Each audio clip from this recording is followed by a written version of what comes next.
नमस्कार दोस्तों, defence show में आपका स्वागत है। तो दोस्तों अभी अभी बड़ा खुलासा हुआ है कि चीन पैंगोंग झील के पास माहौल गर्म क्यों कर रहा है। डेप्सांग घाटी से इसका क्या कनेक्शन है, क्या डेप्सांग घाटी पर चीन कब्जा करना चाहता है और भारत का क्लेम डेप्सांग घाटी में इतना कमजोर क्यों पड़ रहा है। तो ये सारी बातें मैं एक्सप्लेन कर रहा हूं इस वीडियो में, तो वीडियो में अंत तक बने रहिए। साथ ही लेटेस्ट डिफेंस अपडेट्स के लिए चैनल को सब्सक्राइब कर लीजिए। तो चलिए वीडियो शुरू करते हैं।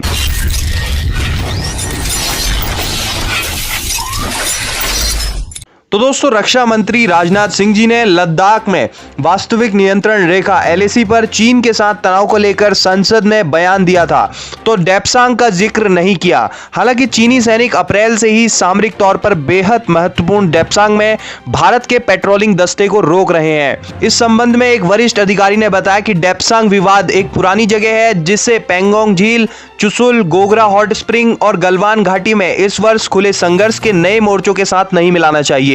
उन्होंने कहा कि डेप्सांग में अभी सैन्य संघर्ष पैदा नहीं हुआ है। वहां एलएसी पर लेकर भारत और चीन अलग अलग दावा करते हैं, वहां पर जमीनी हालात को बदलने का ताजा प्रयास नहीं हुआ है। यानी कि जो भी घटनाक्रम चल रहा है, ये जो 3-4 महीने से जो लंबा फेस ऑफ चल रहा है भारत और चीन के बीच, उसमें डेप्सांग घाटी शामिल अभी तक नहीं है। लेकिन सिक्योरिटी सर्कल्स में इस बात को लेकर चिंता बढ़ गई है कि चीन ने दूसरी जगहों पर इसलिए मोर्चा खोला हो सकता है ताकि वे कई गुना ज्यादा महत्वपूर्ण डेप्सांग से भारत का ध्यान भटका सकें। चीन की दोस्तों पीपल्स लिबरेशन आर्मी पिछले 5 महीनों से भारतीय सैनिकों को डेप्सांग से पारंपरिक पेट्रोलिंग पॉइंट, जो कि patrolling point 10, patrolling point 11, 11A, 12 और 13 पर जाने से रोक रही हैं। पीएलए के सैन्य दस्ते डेप्सांग में बॉटल नेक या वाई जंक्शन पर कैंप कर रहे हैं। भारत का मानना है कि यहां से 18 किलोमीटर आगे तक अपनी सीमा में आती है ये जमीन।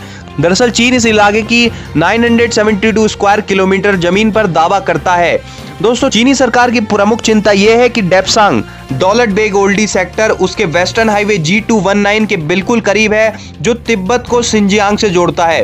पीएलए ने यहां एलएसी के पास 12,000 सैनिकों को टैंकों और आर्टिलरी गनों के साथ तैनात कर रखा है। भारत ने मई महीने से भारत ने भी यहां 2 अतिरिक्त सैन्य ब्रिगेड तैनात किए हैं, जिसमें करीब 6,000 सैनिक हैं। साथ ही टैंक और मैकेनाइज्ड इन्फेंट्री रेजिमेंट्स भी तैनाती की गई है। ये सभी 16,000 फीट की ऊंचाई पर हैं, जहां से डीबीओ यानी कि दौलत बेग ओल्डी के साथ साथ बेहद संवेदनशील कराकोरम दर्रे की पहुंच सुलभ है।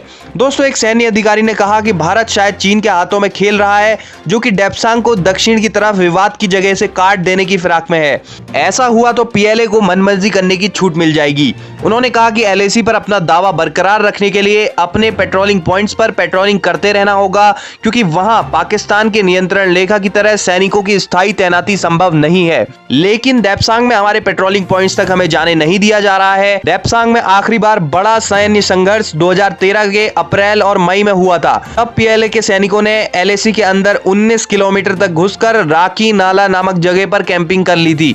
21 दिनों की कूटनीतिक बातचीत के जरिए उस विवाद को सुलझाया गया था। तो दोस्तों यहाँ पर चीन कई डिफरेंट पोजीशंस पे अपना मोर्चा खोल के शायद हो सकता है कि भारत का ध्यान डेप्सांग घाटी से भटकाना चाहता हो। डेप्सांग घाटी एक बहुत ही महत्वपूर्ण पोजीशन है और इस पर भारत को वापस कंट्रोल लेना ही होगा। हालांकि अभी वहां पर चीन सैनिक बने हुए हैं और इसी को लेकर डेप्सांग घाटी में भी विवाद बढ़ सकता है आने वाले दिनों में। तो आप क्या सोचते हैं इस बारे में कमेंट सेक्शन में जरूर बताएं। साथ ही लेटेस्ट डिफेंस अपडेट्स के लिए चैनल को सब्सक्राइब कर लें। जय हिंद, वंदे मातरम।